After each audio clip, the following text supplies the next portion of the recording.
नमस्ते साथीहरू। आज चाहिँ धेरै वर्ष पुरानो मेरो इच्छा पुरा हुँदैछ माता वैष्णवी देवीको दर्शन गर्ने। हामी बिहान 4 बजेको बसको टिकट ल्याइसकेको थियो सानुमाहरू अनि भाइहरूसँग हो गएको। अनि बसको सिट चाहिँ यस्तो हुने रहेछ कि रातिमा पऱ्यो भने अनि बमिट नहुने हो भने त सही हुने रहेछ। त्यता फेरि बमिट नि भएन मलाई। अनि हामी कटरा पुग्यौँ भोलि बिहान 7 बजेतिर। अनि कटरा पुगिसकेपछि त्यहाँ सानुमाले गर्मीमा हिँड्न सकिन्न, खानासाना खायौँ। अनि साँझ जाम्ला भन्छौँ हामी जानुपर्ने उहाँ माथि हेर्नु न।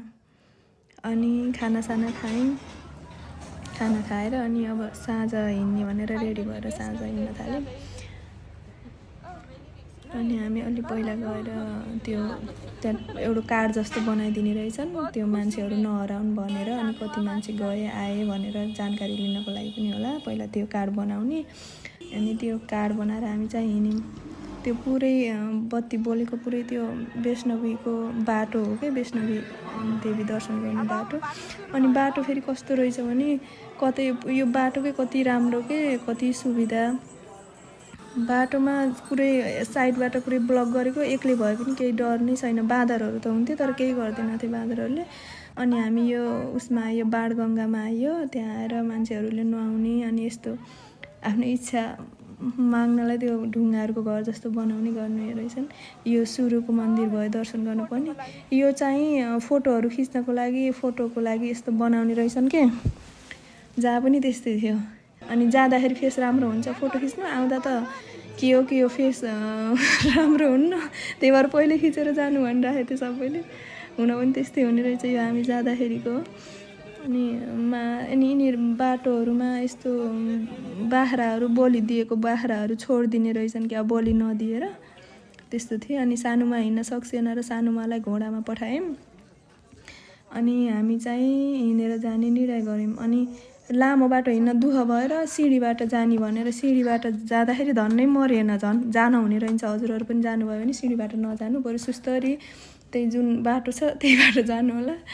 अनि यो दृश्य कति राम्रो छ। घोडाहरू हामीले पहिला किन घोडामा गएको होला, खुरुखुरु त्यत्रो हिँड्न सक्ने मान्छे पनि भन्यौँ। पछि चाहिँ हामी पनि आएको भए हुने रहेछ घोडामा भन्ने भएको थियो।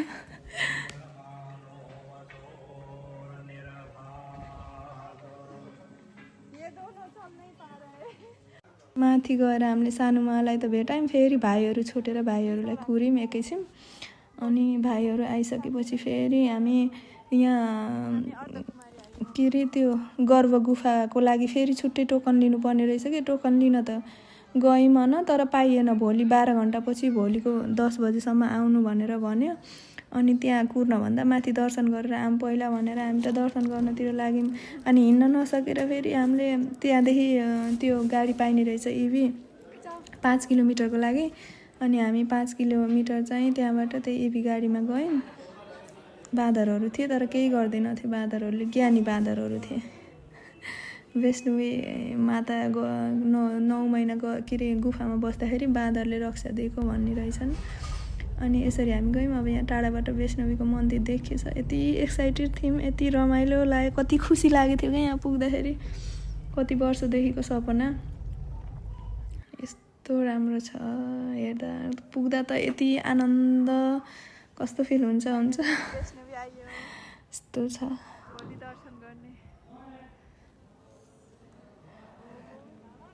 चिसो पनि त्यत्तिकै थियो। अनि फेरि यहाँबाट उता मोबाइल पनि लान पाइने रहेनछ। मोबाइल, ब्यागहरू, जुत्ताहरू त्यहीँ राख्ने।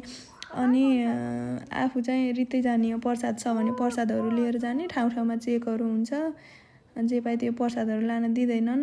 भाइहरू चाहिँ हिँडेर आएको थियो। हामी 5 किलोमिटर गाडीमा आयौँ। भाइहरू हिँडेर आएको भएर हामीले चाहिँ भाइहरूलाई कुर्दैछौँ यहाँ। तिनीहरू आएपछि हामी मन्दिर दर्शन गर्न जाने भनेर। कोही चाहिँ भोलि बिहानको दर्शन गर्ने भनेर त्यत्तिकै त्यहीँ सुत्नु हुने पनि रहेछ। धेरै जसो त बिहानको दर्शन गर्नुहुने रहेछ। हामी चाहिँ चाँडै फर्काउनु पर्ने भएर अनि राति नै दर्शन गऱ्यौँ। दर्शन गरेर आइसकेपछि फेरि भैरव घाटी माथि भैरवको दर्शन गर्न जानुपर्ने रहेछ। वैष्णवी माताको दर्शन गरिसकेपछि भैरवको पनि दर्शन गर्नुपर्छ, नत्र भने त्यो दर्शन पुरा हुँदैन भन्ने भनाइरहेछ। अनि यहाँ यस्तो यहाँसम्म ठिकै थियौँ। अब उकालो लागेपछि त हामीलाई त यति गाह्रो भयो थियो। माथि गएपछि यस्तो दृश्य छ, यति आनन्द आउने, यति राम्रो, यो स्वर्ग जस्तै छ के। कस्तो त्यहीँ बसिरहँ जस्तो स्वर्ग जस्तै छ। स्वर्गै हो भने पनि भयो भगवानको ठाउँ।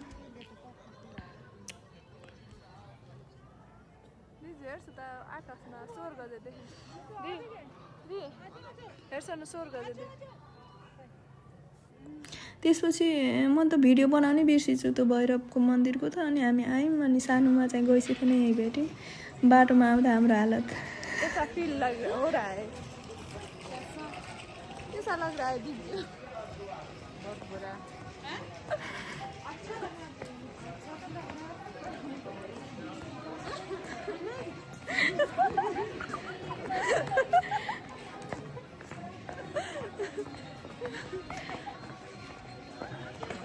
चल्ने नै आधी भइसक्यो।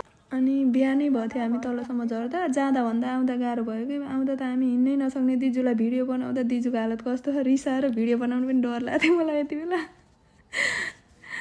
बिहान भएको थियो हामी। अनि यो बाणगङ्गा चाहिँ माथिको हिजो देखाएको अलि तल हो, मान्छेले नुहाएर मन्दिर त्यहीँ दर्शन गर्ने ठाउँ। बिहान आउँदा फेरि घोडाहरू रेडी भइसकेको थिए, सबै घोडाहरू। अब फेरि मान्छेहरूलाई लैजान कति धेरै छन् घोडाहरू।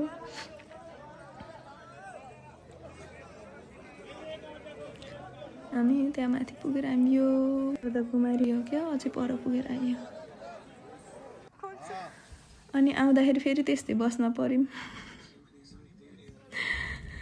तर मलाई बमिट नभएको भएर आउँदा त हामी कुरकुरेहरू चाउचाउहरू किनेर खाँदै हामी रमाइलो भयो। जे होस् वैष्णवी देवीको यात्रा, वैष्णवी माताको दर्शन गर्ने ठुलो इच्छा थियो, पुरा भयो।